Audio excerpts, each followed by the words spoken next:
Thank you for joining us on the Fox 61 News at 10. I'm Annette Montgomery. Tonight, a string of fires in New London has some neighbors on edge. Hear this, in just 1 week, 6 separate fires were reported across the city. Officials say there's no signs of the fires being connected. But as Fox 61's Priscilla Meza shows us, neighbors say they're still feeling uneasy. From homes to sheds and even a boat, fires have been popping up across New London, keeping crews busy and people who live here on high alert. You're in my prayers. So, it's a scary situation, I don't wish that for nobody. That's a message one New Londoner has for those who were affected by fires last week. It's been a busy and concerning time for the New London Fire Department. From July 13th through July 20th, officials say there were 6 separate fire incidents across the city. Investigators say so far there's no evidence linking any of them together. The fires range from an unattended kitchen fire on Hope Street to shed fires on Broad Street and Vauxhall Street, and even a boat fire on Pequot Avenue. 2 of those incidents, including one on Chapel Drive, were second alarm fires. The most recent fire killed an elderly couple, and the cause is still under investigation. While officials say there's no indication of criminal activity, that hasn't stopped concern from people who live here. As long as they're not correlated, it's kind of okay. I think it might be electrical with all the ACs running and things like that. You got to be careful. You never know. There's crazy people out here. William Feliciano says while the situation is worrying, he does have confidence in first responders. It does make me feel safe as far as like the fire department's responses, things like that. You don't expect a fire until it happens. He tells us he's even taken extra precautions just in case. I have an emergency rope to jump out the building. Okay. I'm only on the 2nd floor, but it's there in case I do need it, because you never know. And as investigators continue looking into the cause of each fire, many are hoping for answers and, more importantly, no more incidents. The fire marshal's office says some of these investigations are still active, including the one on Chapel Drive. And more information is expected in the coming days. In New London, Priscilla Meza, Fox 61. Right now at 10:03, one person is in the hospital tonight after a motorcycle and car crashed earlier today in Waterbury. It happened on Thomaston Avenue this afternoon, and the road was closed for several hours after. Fox 61's Valerie Moravi is live in Waterbury after speaking with drivers who got caught in that traffic. Valerie, what are they telling you? Yes, we have received new information from Waterbury officials just seconds ago, and we have learned that the person who was injured was an 18-year-old dirt biker who was operating the bike earlier today. And when we were here hours ago, I was able to speak to several drivers who were confused at first when they had to pull up to the road closure of nearly 4 miles of Thomaston Avenue for hours, and they were forced to turn around. Now, the officials tell us, if you take a look at this video, the incident happened just around 4:30 this afternoon. And sending, again, one person to the hospital with injuries. Now, the road closure sparked also confusion among other several drivers who had no choice but to turn around. One driver told us this is not the first time he witnesses incidents around this road. Take a listen. This is very concerning, actually. I've seen a couple accidents on the freeway, even up the street right here by the McDonald's where they have to close off the road. So I don't understand why this happened.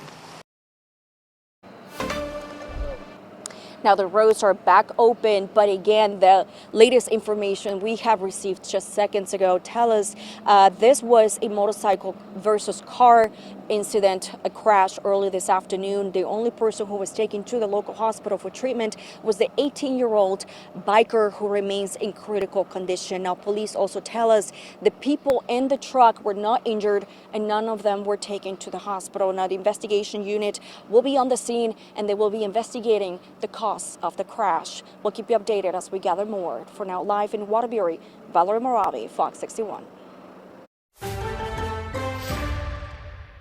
Valerie, right now, West Haven crews are repairing damage left behind by yesterday's flooding. A large hole opened near Lake Street, forcing part of the beach to close as crews fill it with sand. You see that there. Now, some nearby homes also suffered water damage. Fox 61's Jamel Johnson will have a full report on the ongoing cleanup efforts coming up in our next half hour. And we also know the Connecticut Post Mall opened at its normal time today after flooding damaged part of the first floor yesterday. Crews worked for hours to remove the water, but cleanup continued today at some stores after the mall reopened. One business owner tells us the flooding began Tuesday afternoon, forcing the store to close and damaging several items. The owner says the same area of the mall also flooded about 3 years ago. And come take a look at this scene out of Norwalk yesterday after the heavy rain caused flash flooding in certain parts of the state, including West Haven and Meriden, with the weather leaving some streets underwater and several stranded cars.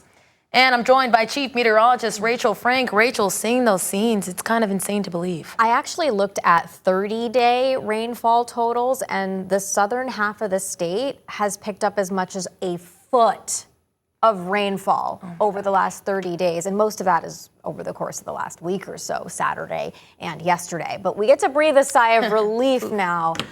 We've got some nice weather to talk about. Here's a look at the radar. We've got a cold front that's coming through tonight, and that brought some squally downpours. By squally, I mean there were some gusty winds associated with some of these heavier showers that push through. There's nothing on the radar anymore. I suppose there could be an isolated pop-up shower in far southeast Connecticut, but it looks like that front's coming through because right now it is still humid in Norwich and Groton. But you see the blue stuff? This is that refreshing air mass that will take its place. And we are looking at great sleeping weather tonight, lower humidity in the days ahead, lots of sunshine and dry conditions. Temperatures right now are close to 70 degrees in the Hartford area. Overnight lows will be in the 50s as we head towards daybreak tomorrow. And tomorrow we're looking at lots of sunshine, again, low humidity with highs in the upper 70s to right around 80 degrees. And if you're busy tomorrow and you're like, oh, bummer, I would have liked to go for a walk. We do it again Friday, right into this upcoming weekend. We'll talk more about that when rain eventually returns. And also we're looking at yesterday's storm damage and a confirmed tornado in New York coming up, Annette. Looking forward to it. Thank you, Rachel. Well, earlier tonight, Democratic Governor Ned Lamont faced a primary challenge from State Representative Josh Elliott in the Connecticut gubernatorial primary debate. The debate was hosted by WTNH and covered topics from taxes to the increase in speed cameras on our roadways. When asked if they were comfortable with the amount of surveillance from the cameras, here's what they had to say. Yeah, we've been very strict. Anything they get from these cameras stays in Connecticut and is destroyed after a certain period of time. It's not going to ICE or any other place like that. I am not comfortable with this amount of surveillance. The reason is we know what's being used, these flock cameras are being used for. They're being used to surveil people who are peaceful protesters, people who are seeking reproductive access, undocumented immigrants. And what they're doing is they're creating this vast network across the U.S. Windsor, I think, is a shining example of when a town realizes that their data is being collected elsewhere. And we can just say that it's going to stay in our state. The fact is you can't prove that. Lamont and Elliott will face off in next month's Democratic gubernatorial primary on August 11th. It's disgusting to hear what this facility did. Disgusting. They should be ashamed of themselves. Today, lawmakers, attorneys, and families of the victims in a sexual abuse case involving a former Avon daycare worker met at the Capitol to talk about how the state can hold Bright Path Early Learning and Childcare accountable. And that's starting with yanking their license. In April, a former employee, Jan Carlos Barrios Otero, was charged with sexual assault. And now police have identified 5 victims and say the incidents all happened to the children during nap time. Fox 61's Celine Arif shares how legislators now hope the state will get involved. Both Avon Police and the Department of Homeland Security are investigating this case, and now lawmakers are asking the Attorney General's office to do an investigation too.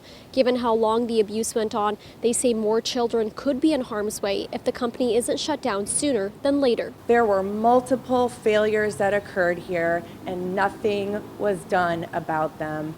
Today was about the families getting to share their stories really for the first time. Sarah Klein is one of the attorneys leading a civil suit against BrightPath. Since Jean Carlos Barrios Otero was arrested in April, Klein and attorney Eric Schoenberg talked to more than 100 families who sent their kids to the Avon location that closed in May. 5 of those victims' families met with lawmakers at the Capitol, including State Senate Minority Leader Stephen Harding. Clearly, the daycare center here knew or should have known what was going on and allowed this abuse to continue. Harding is calling on the Office of Early Childhood to revoke BrightPath's license. The business has 21 centers across the state. There needs to be legislative fixes, which we're going to be tackling in the next legislative session, to ensure this does not happen to any other children, that no other family has to endure this. Harding says the state shouldn't let BrightPath take care of more children, and Schoenberg agrees. He says BrightPath hasn't been transparent about what happened. Avon Police Department has done an incredible job from the beginning.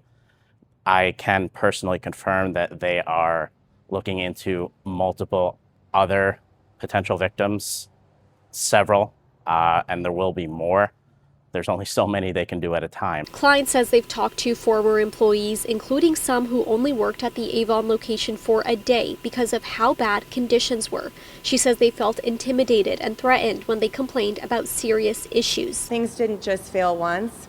They failed over and over and over for the course of many years. That has to do with reporting, complaints, camera evidence being not properly viewed or misviewed. Now the attorneys are asking any other former employees who witnessed the same issues to come forward. They say they can keep their identities confidential. In Hartford, Soline Arif, Fox 61.